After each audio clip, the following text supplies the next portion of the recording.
Hey, good afternoon. Welcome, ladies and gentlemen, to the Ysn Power Hour, brought to you by our friends at Toyota of Warren. Was just there today. Saw Tino, saw Chuck, saw a lot of the great people. Jimmy Wilson, the legendary former coach, now just I want to say just a dad, but he is the dad of Ty Wilson, who slung the pearl for Gerard over the weekend at Eastwood Field. If you are in the market for a new or used vehicle to lease or to buy, make sure you do like I did and you head on over to our friends at Toyota of Warren. The Tundra is running beautifully. They take care of me every step of the way, and I'm so grateful that they appreciate what we do here at YSN as much as we appreciate what they do in getting us safely from one spot to the next. So if you have a chance, make sure you stop by, tell Tino that YSN sent you. All right. We got breaking news. Breaking to me, like Adam Schefter style, just probably 35 minutes ago or so. And pretty big news. Pretty big news in the sports world. Pretty big news here locally. Because we've talked about it many times before on this show about the importance of having a conference, having a league, having something to play for when you're not a state championship caliber team, when you're having those small goals to add up to those larger goals. Ladies and gentlemen, breaking news at this hour, it is Heartland Christian. Heartland Christian School is joining and has been accepted to be part of the OVAC. Making sure it's right, because there's two of them. I think there's one in college as well. The Ohio Valley Athletic Conference, easy enough to remember. But you might be sitting there asking yourself, who in the world is in the OVAC? Like, there's so many conferences that I had to do that myself. And then I thought, okay, I think that's the one Beaver Local's a part of. So we are looking at, I just had the complete lineup of schools, and I apologize.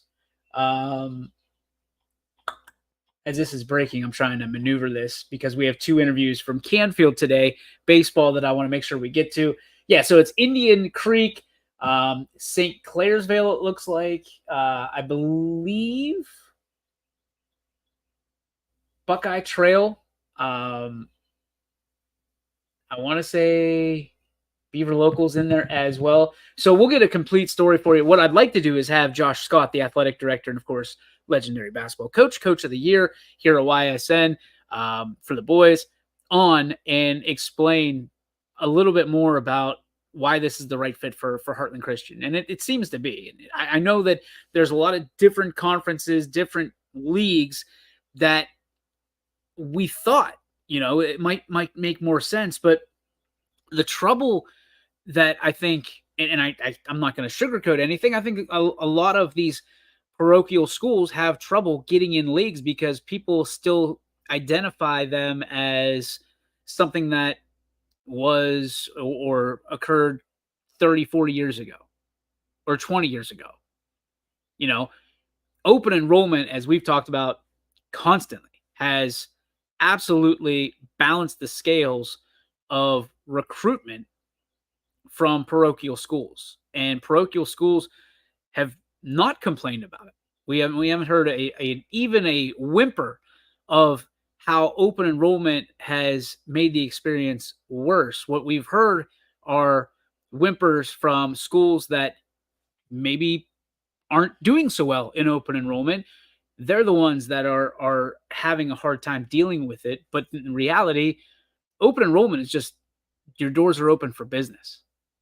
And from that standpoint, it's a competitive field out there from the academic standpoint, and hopefully they're not going just because of athletics. But I think we all know that happens from time to time. Is my kid wants to play with this kid, and we're going to open enroll them here. There's a lot of different mixed feelings on the open enrollment versus the recruitment of parochial schools and Christian or Catholic schools, things of that nature. What I can tell you is Heartland Christian has been absolutely put on an island because they don't have football.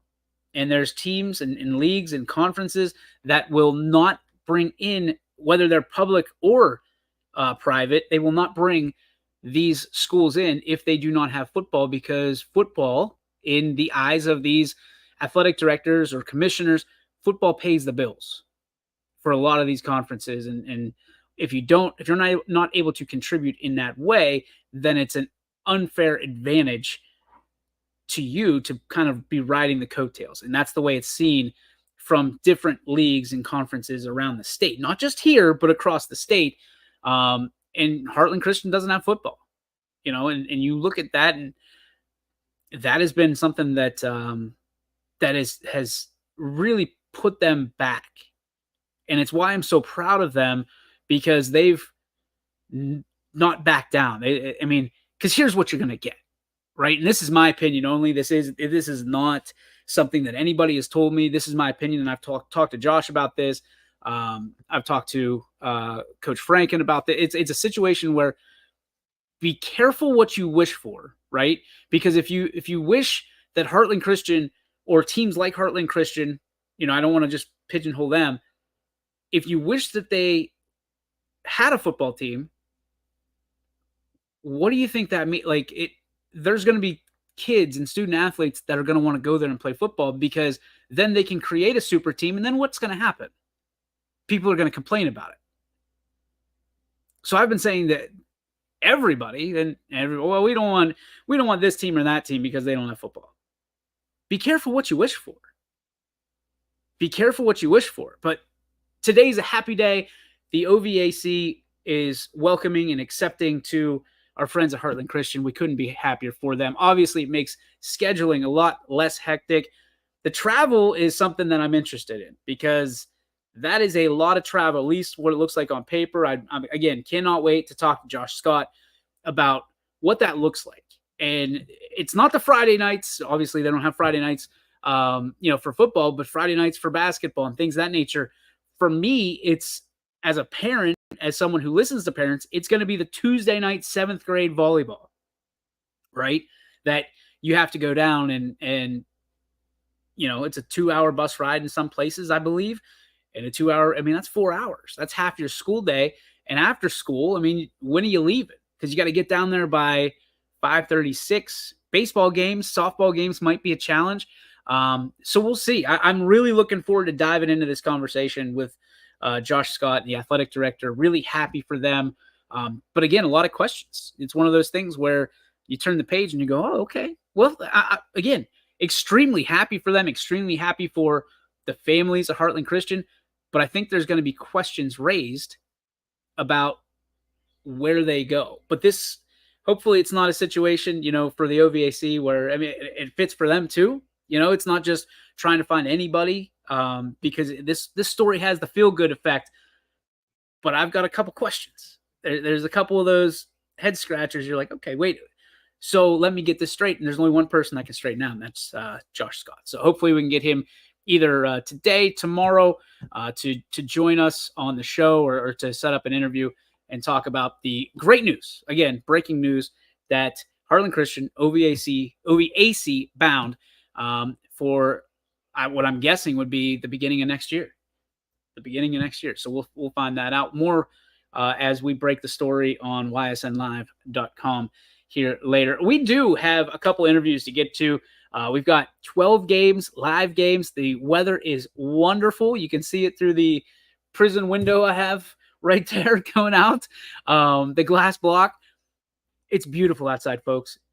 Walk outside, go for a walk, enjoy it, go to a baseball, softball game, and soak up those rays, because as we've talked about, and here in Northeast Ohio, you just never know when you're going to get another day like this. Hopefully it stays around for a while, and we can get some of these canceled games rescheduled and played. But I had a chance to talk to 2 Canfield baseball players today, 2 guys that signed their commitment to the next level.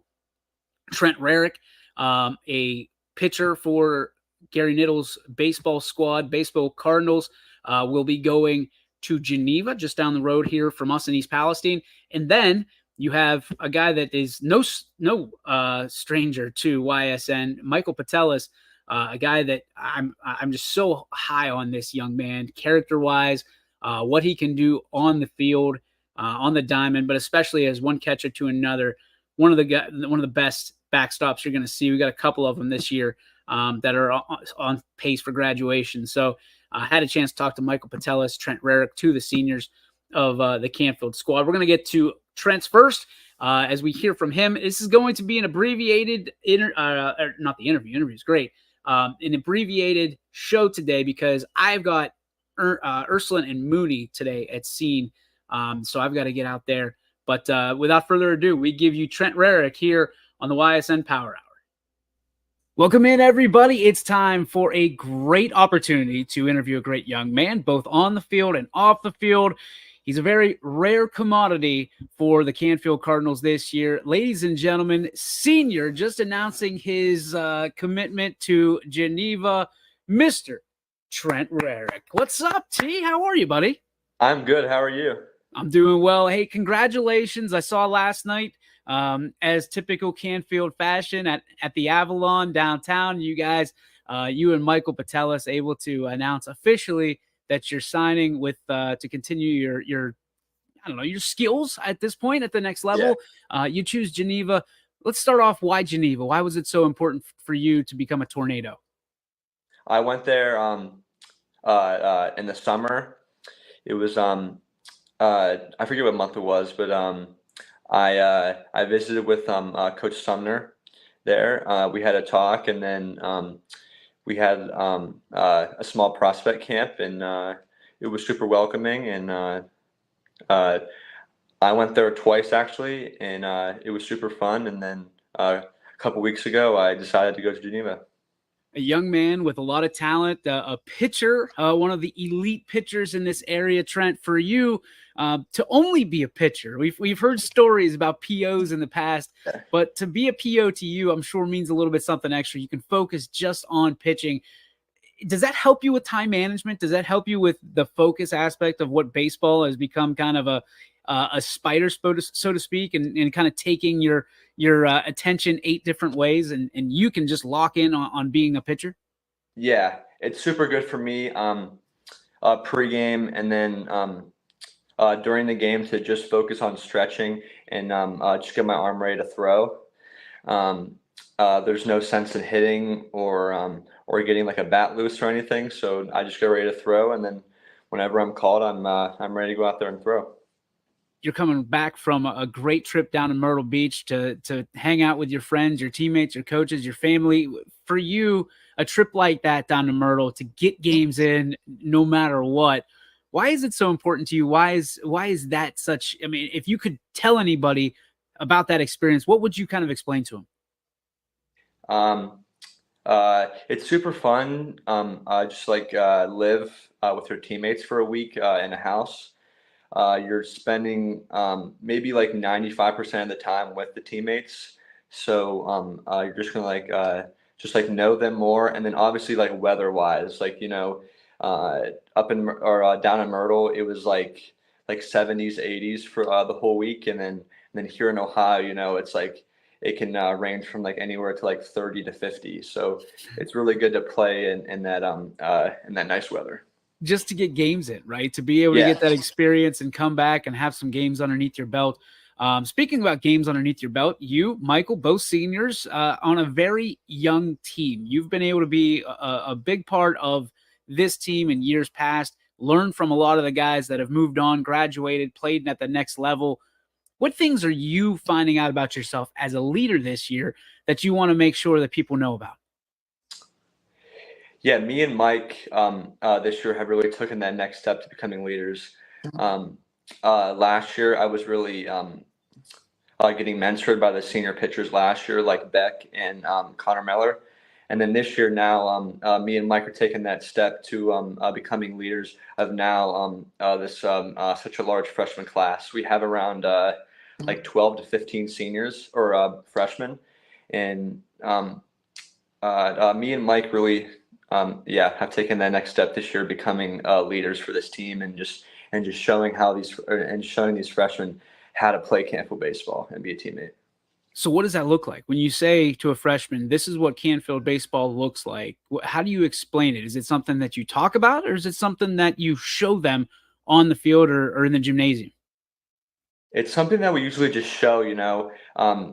every single practice, every single game, we're gonna go full 110%, and we're gonna win games, and we're gonna battle no matter how much we're up, how much we're down, and it's always that energy aspect. We're always trying to keep the energy up, the dugout loud, and just yeah, and just go out and win games. You guys play some of the best competition there is. I mean, you don't shy away from anybody when you go to Myrtle Beach. You don't shy away from anybody when you come back home. For you, how do you keep that competitive edge going, knowing that you're always going to get everybody's best because you wear the Dirty Birds uniform, you wear Yeah, the red cardinal on your cap? I mean, how do you keep that mindset that we're always going to take everybody's best punch? yeah. Once that game starts, it just clicks on. Energy's always up, and we're gonna try to stay in the game as best as possible when it comes to just to energy and just being loud in the dugout. We're gonna make it mostly just kind of uncomfortable for teams to want to play us, and uh, no matter if we're winning or losing in any type of game. So I guess my next question is, I mean, being a pitcher only, you're going to get some days off. You've got to be able to lead. Obviously, when you take the hill, but there's a lot of leading that you can do in the dugout, in the clubhouse, so to speak. What kind of situations, I mean, from a leadership standpoint, have you had to kind of wrap your arm around some of the younger underclassmen and say, hey, this is how you get through it after a bad day, or calm them down and keep them focused, kind of even the hills and the valleys, so to speak, whenever, those young players that are up and coming Cardinals are having good days and obviously bad days as well? Yeah, so if I'm not on the mound, I'm always talking to either one or multiple guys in the dugout, either talking about an at bat, an inning on the mound. It's just constant chatter, so we can just stay confident throughout the entire game, or previous games, or games moving forward. So for you, I mean, you're going to the next level. It's something that every baseball player, every student athlete hopes to do. What are you looking to accomplish? Obviously, you want to play baseball. What kind of things are you going to study? Why are you looking forward? I mean, we know why you're looking forward to Geneva, but why are you looking forward to playing ball at the next level? Yeah, it's just I've been playing baseball since I was like 5 or 6, and that was always the dream, just to make it past high school, and then just that next level. It's high school is obviously different than college, and I just want to challenge myself to go out and on a college diamond and play for that next level. And then school wise, I'm still kind of undecided. Like, I've been looking at like a couple things, but I'm still on the fence for school wise. I know that you've been able to capture kind of the hearts of everybody in Canfield. For you, who've been the heroes, the role models that have taught you how to be who you are today, and you'd like to give them maybe a shout out here? Coach Matt Weimer, he's been so great, just helping me the past couple of years, just on the mound. Um, Seniors last year, like I said, Beck and Connor Miller, they were great help last year, pitching wise for me. And then just teammates like Mike, who I've been with, playing Canfield baseball since freshman year. It's just been so great and welcoming, Canfield, and yeah, I love the teammates and the coaches that I've had, and I'm just paying respect to all of them. And I can tell from you, the scenery behind you, you got a family that loves you very much, and you guys are closely knit. Talk to me about how important they have been to you and for you along this journey that you've come across and in your senior year. Yeah, my family has supported me throughout everything. It's been so great through all the highs and all the lows. Um, uh, they've they've taken me to every practice, since before I started driving, and like from that like 5 to 16 range, every practice, every game, and then I got my driver's license, and so I mean I was obviously driving to things, but then trips like Myrtle Beach, obviously my parents are driving, and my parents are coming to every game. it's just great to have parents and family who are gonna show up and take time like out of their days and lives to show up to support me. And then obviously you are making a huge impact in Canfield. And obviously there's going to be a lot of people that are going to want to say, hey, Trent Rarick was the guy that got me here. The same way that you're talking about the upperclassmen when you were younger. What do you want people to remember about you, the leader, the pitcher, the teammate, and obviously the overall great human being that you are in Trent Rarick? Yeah, I just want to show people that especially this year as a senior, I've been trying to become just a straight leader for all the underclassmen, like the juniors. The juniors, sophomores, and freshmen, and also just pitching wise. I've been a PO last year and this year, obviously, and I just thank Canfield Baseball for everything that they've given me. Trent, you are a gem. We are rooting for you, man. Continue to do great things, not only on the field, but off the field as well. It's been an honor being able to cover you the last few years, and keep doing your thing, man. We know Canfield baseball is strong, and we hope that you have a great senior season. Thanks for joining us today. Thank you for having me. Thanks to Trent Rarick for taking some time out for us today in that pre-recorded interview. Again, DJ Yoakley with you. We got breaking news, and hopefully here in a matter of a minute or so, we're going to have Josh Scott join us. He heard the call, and he answered, as he always does. Josh Scott, the athletic director at Heartland Christian School, with big news today as they join the Ohio Valley Athletic Conference, and hopefully a move that allows other schools that are currently without conferences, and nudges those conferences as well as those schools. And I know the athletic directors want to be in conferences. It makes scheduling so much easier. That's going to be the first question out of my mouth to Josh is, what is this going to do for your time management? Having to not have to worry necessarily about, booking schools for games at the middle school and high school levels. I'm really looking forward to this interview as we wait Josh Scott. Thanks to Trent Rarick, a lot of good stuff from that young man, a guy that doesn't always get necessarily the roses he deserves. But what I took from that is a great leader. He and Michael Patelis, who you'll hear from here in just a matter of moments, and probably 10 minutes or so, they understand what they're up against. There's only 2 seniors on this team, the majority being freshmen, sophomores, juniors, underclassmen in general, right? Canfield, who has a long and historic tradition of winning, they're kind of up against it this year.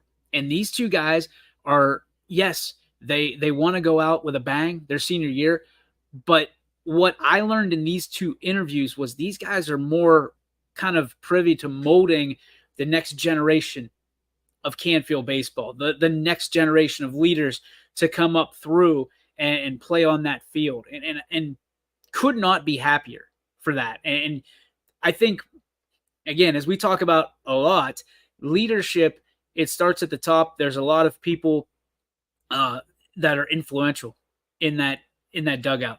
You talk about the coaches, starting at the top with Gary Niddle, Coach Weimer mentioned throughout the interviews, and it goes along the way. I mean, just so many. Sabu being another one of those guys that is influential, and guys that really care about the future of this program, but more importantly, the future of these young men.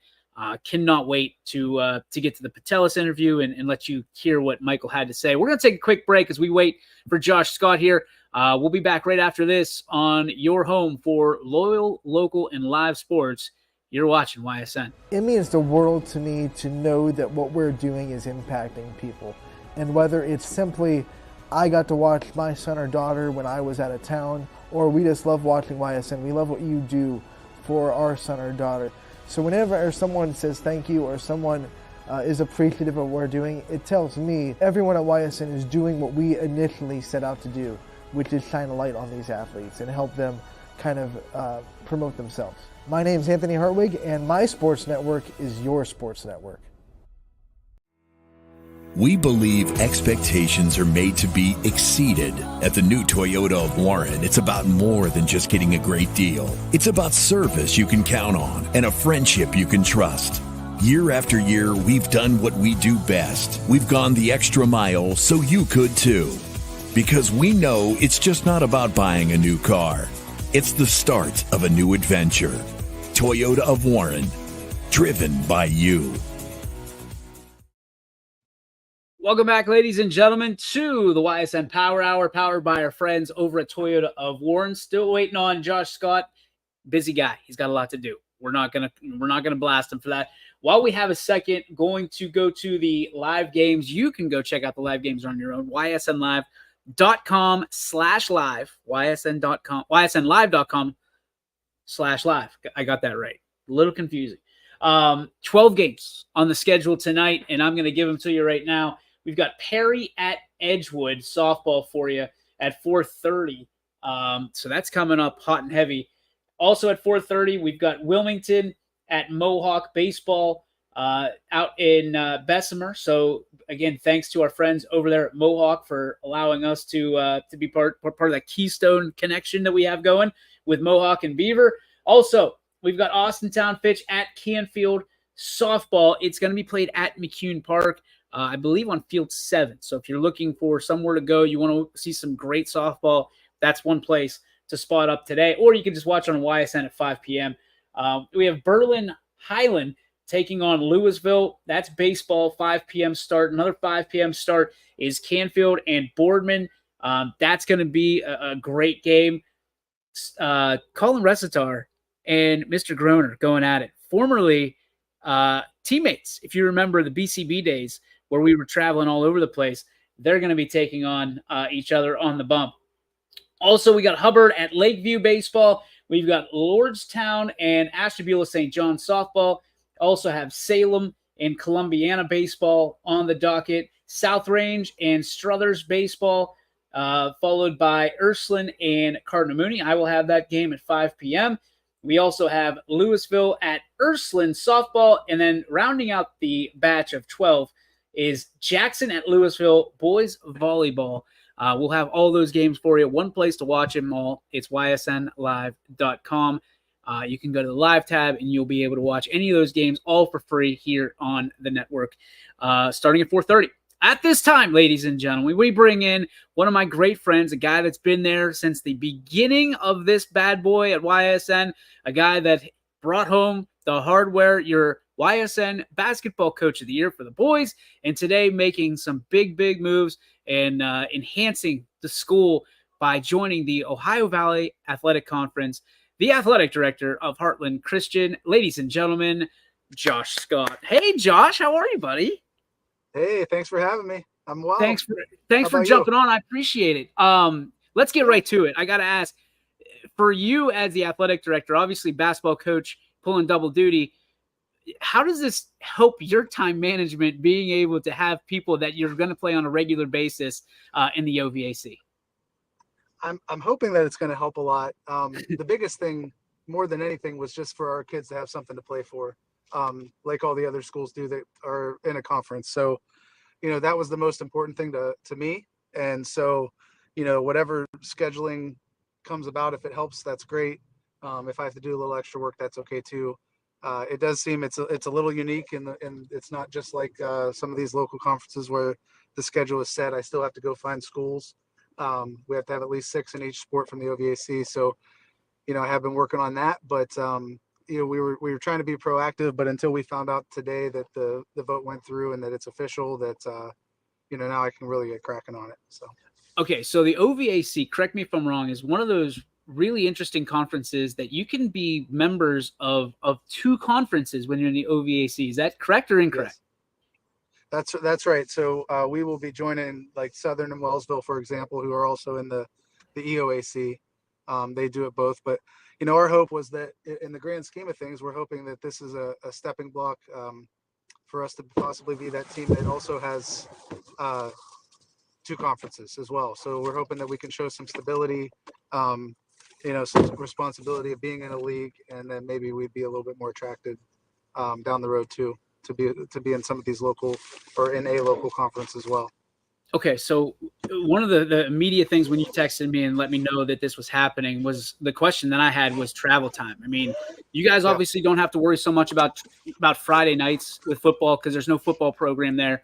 Friday Yeah. nights for basketball going to be, you know, kind of a non-starter. But, you know, talking about the Tuesday night middle school games, some of these potential games are a while away. When you're weighing that out and kind of putting that out to parents and weighing it yourself, because you're a guy that takes a lot of pride, obviously, in Heartland Christian, what things were going through your mind, and how far was too far, and you know, what some of the what the closer games are going to be, hopefully, what Southern, like you said, Wellsville. Is Beaver Local still in that OVAC as well? Beaver Local, yeah, Beaver Local, Toronto, Edison, Oak Glen across the river, Madonna, Weir. There's some closer schools, but it's definitely, you know, my presentation to the administration was that, you know, look, for basketball, we're already going to Lake Center Christian. Right. We're headed to Badger. I mean, some of these schools are just, you know, they're distance, but it's the other way. So, you know, for us now, we're going to have to kind of put our focus on being able to travel south a little bit. And that's been the biggest concern going in was just, can we get these teams that are somewhat close to us in this conference to play? And you know, we're hoping and, you know, taking a leap of faith that that's going to happen.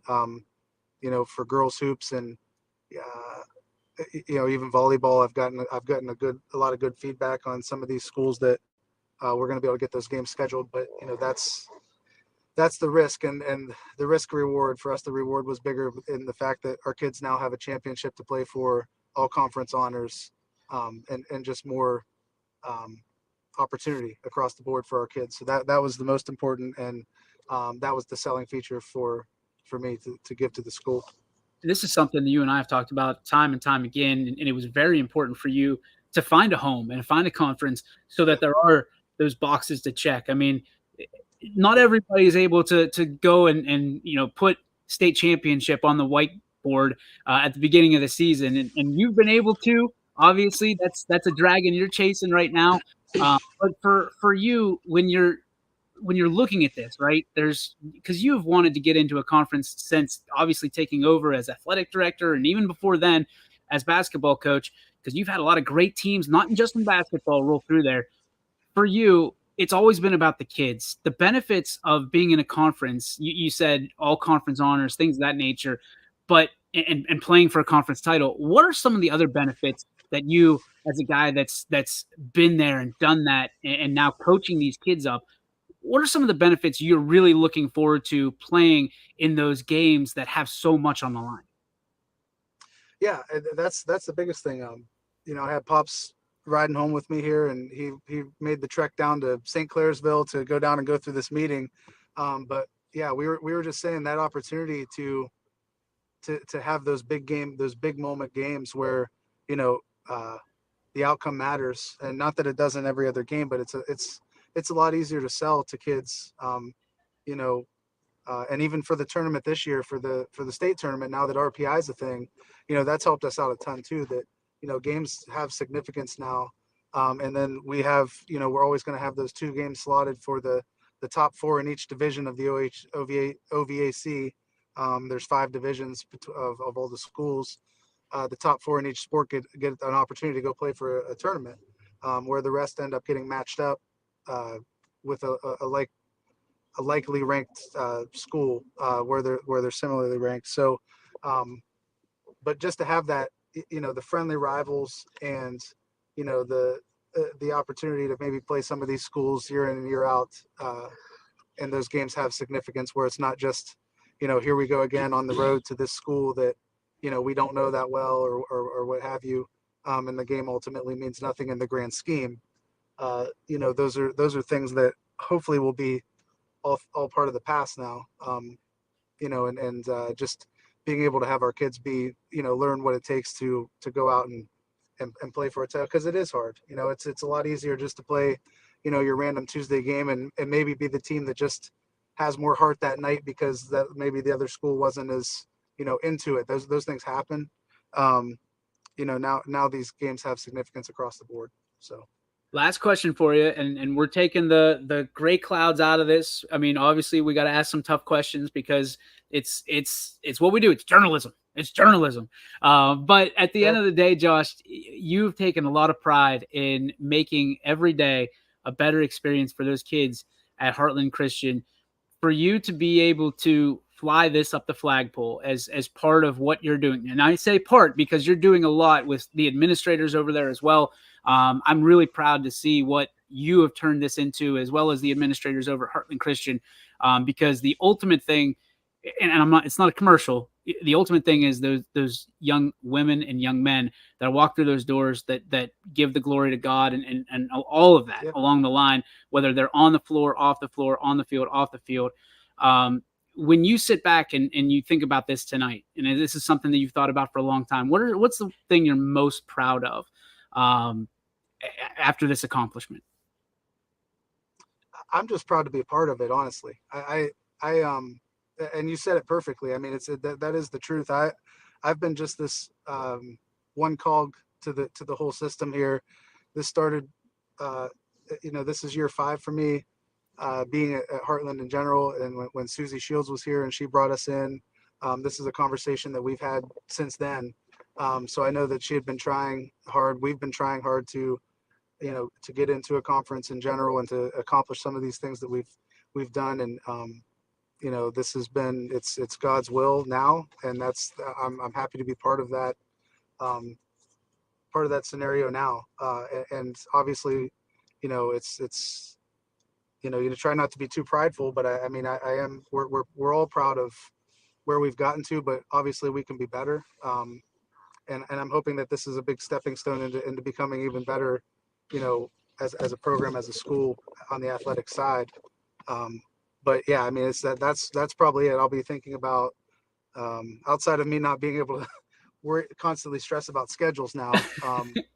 I'll be thinking about, man, this is really cool now because we've been talking about it for so long, just such a long time. So yeah, it's to see it to come to fruition. I hope that the kids will find a way to enjoy it as much as we hope that they will. That's the biggest thing is, and I think this group will, the groups that are coming up, because they've all been part of that situation of like, hey, we never had this before. So there's going to be that appreciation, and then and who knows what time will tell after this. It'll be, I don't know.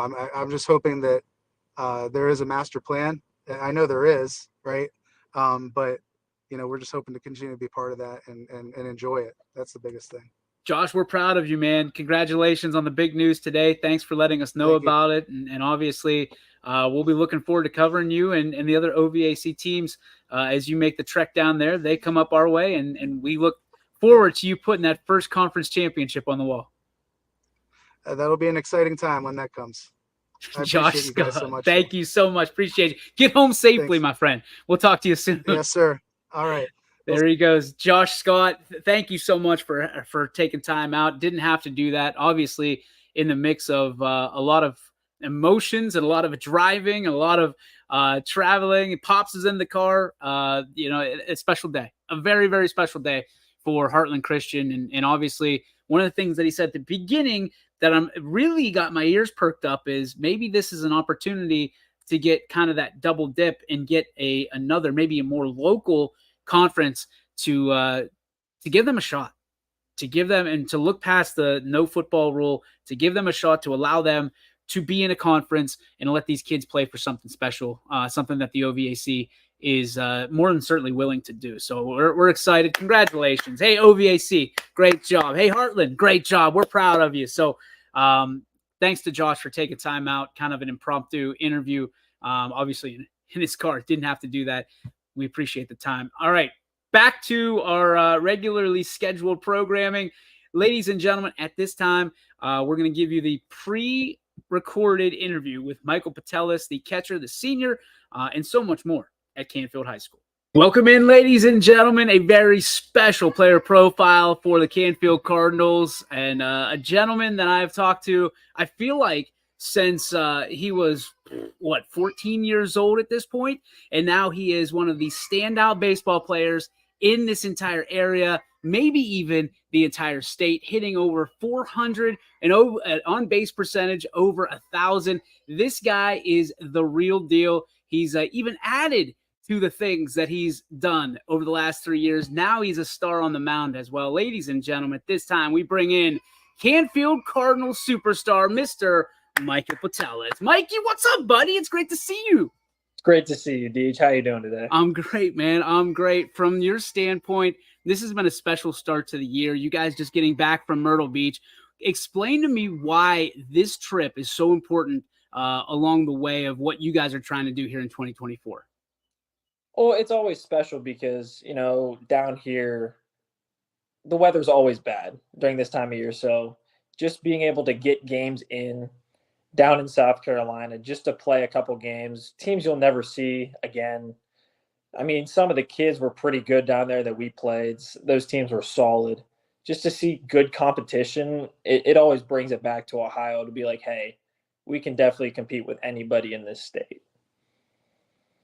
And I think that's a big point to be had. I mean, Canfield always competes. There's not a game that you guys, I just talked to Trent Rarick, there's not a game you guys ever back away from or ever nervous about playing another team. You're always willing to put your necks out there, even with, 2 seniors this year with you and Trent having to lead the team. You're trying to get some leadership from the underclassmen. How has that gone for you as someone who has been that leader behind the dish for so long, trying to rustle up some new leaders of the Cardinal Nation?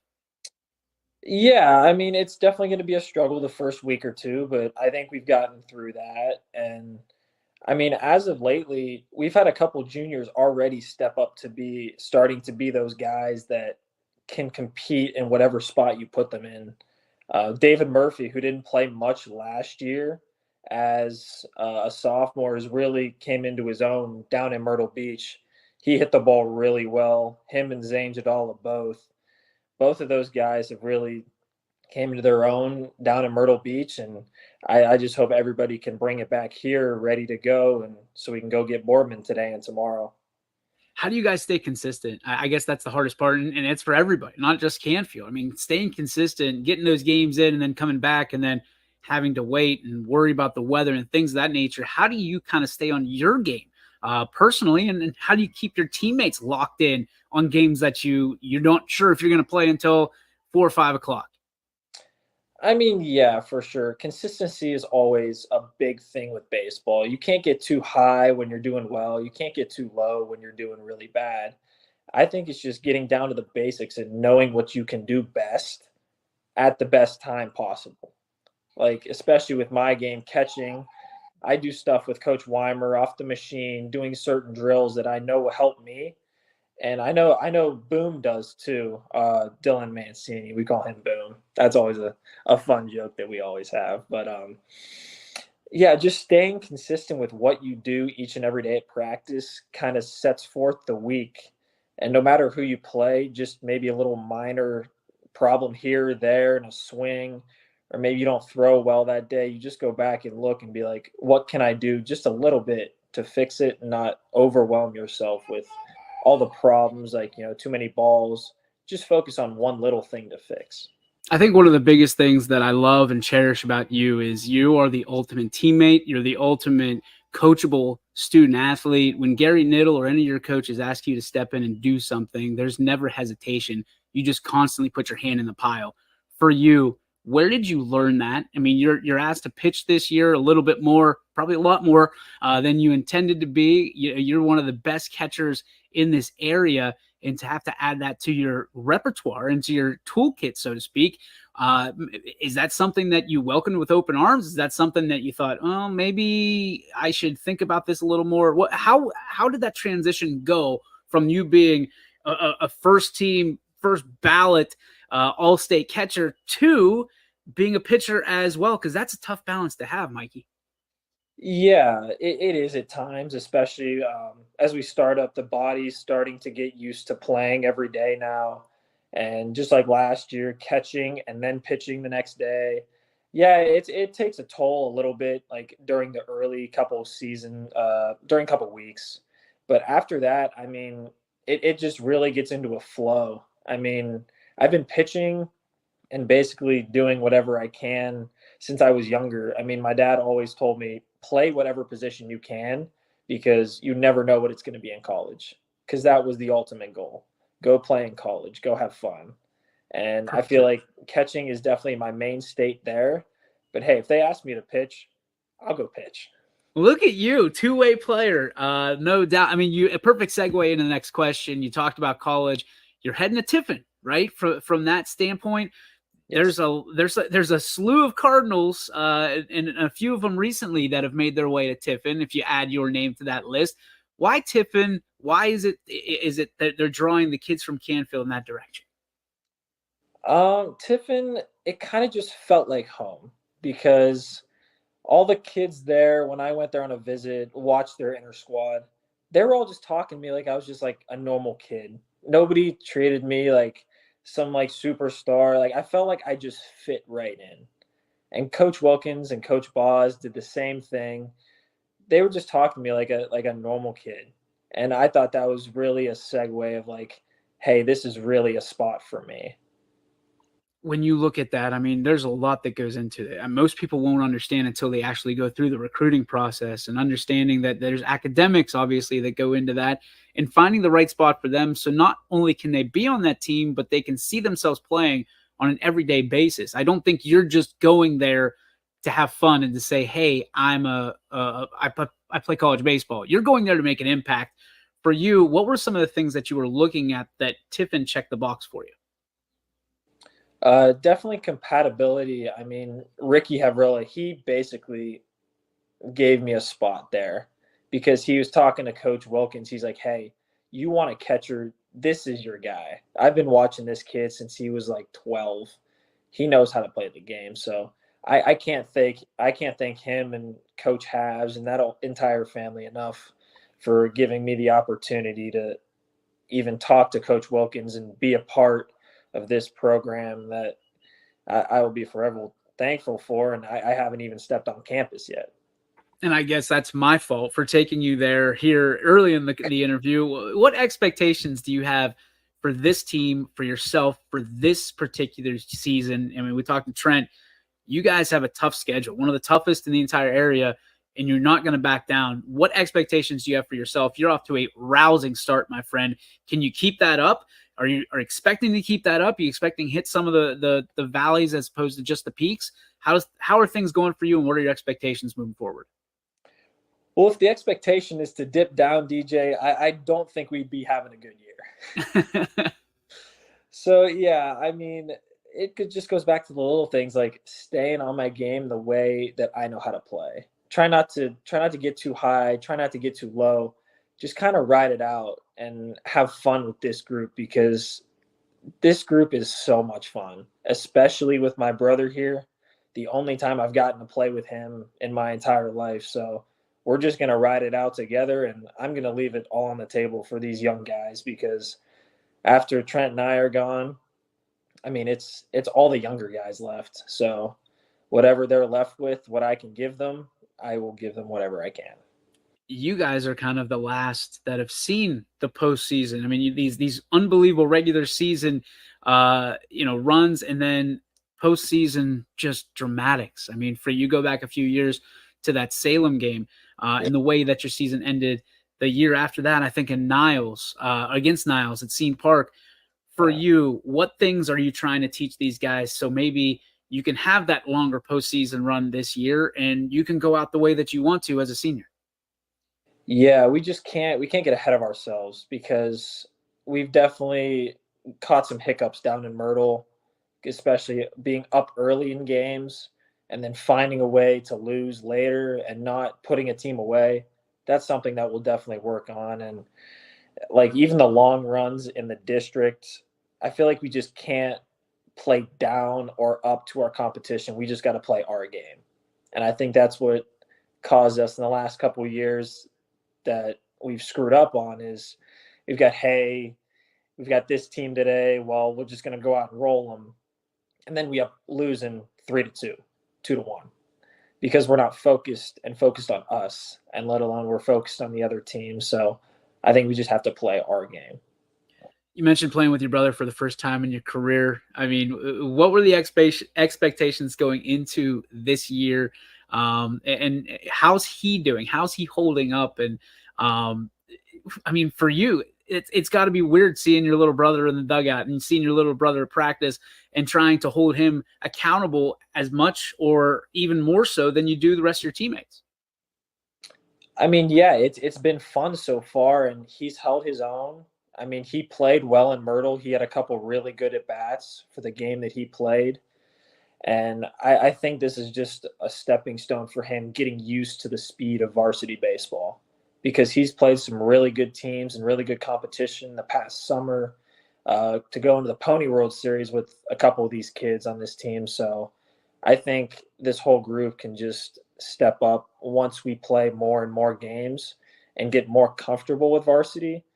I mean, I think he's definitely a cornerstone for this team as the years progress. What's something that you've had to tell him and pass along that wealth of knowledge that you have from being that from wearing the tools of ignorance or from being a leader of this team for so long? And what's one thing that surprised you that you didn't have to tell him maybe along the way thus far? One thing I've told him is just don't think too much. Like it's just a game. You don't have to get frustrated with every little thing, and it's just a game. Something that I haven't had to tell him, which like I'm impressed already of what he's done throughout this offseason, is he's being really aggressive with everything that he's done, swinging the bat with ground balls and everything at third base, and just fighting for that spot to be at third. We have like 3 or 4 guys trying to compete to start every day at third, and I think he's handling that competition really, really well. Michael, we know you come from a great family in the Canfield community. Talk to me. I mean, we always talk about family first. Why is your family so important to where you are today and where you're trying to go? They've been back behind me since day one. I would not be here without them. My dad putting a glove on my hand for the first time, it just stuck. My mom being here, driving me everywhere to go for games, practices. I mean, as a freshman on varsity, we'd be having practice right after school. She'd be always the one bringing my stuff. So, I mean, there's nothing that I can do without them. What's one thing you want people to remember as you move on? You know, I'm not too quick. We want you to have a nice long regular season and into the postseason. But as you move on into the next chapter of your career, into your academia and obviously athletic career, what's one thing that you want people to remember about Michael Patelis? Definitely just always being a competitor. Like, I will never back down to any challenge. I'll be the hardest worker in any room you put me in, and I will give all these guys any confidence that they need to go out there and compete. I mean, I know baseball is a hard game, and that's why I just have to give them everything I can to have this team be successful and to bring each other up to be a family. Any idea what you're going to study over at Tiffin? I want to be like a trainer, like a weightlifting trainer. So I'm thinking more like exercise science. That works, man. Nobody better than you. I mean, you talked about being the hardest worker in the room. There's no doubt that you're always accomplishing that, my friend. Michael, it has been an honor. It has been a pleasure. I am rooting for you always, no matter what you do in this world, whether it be baseball or otherwise. Thank you so much for what you've done here for YSN, for the community, for being a role model to everybody that watches, and certainly for being a leader in the Canfield community and passing it along, hopefully, to your brother. Absolutely. Thank you for having me, DJ. YSN thanks you for watching this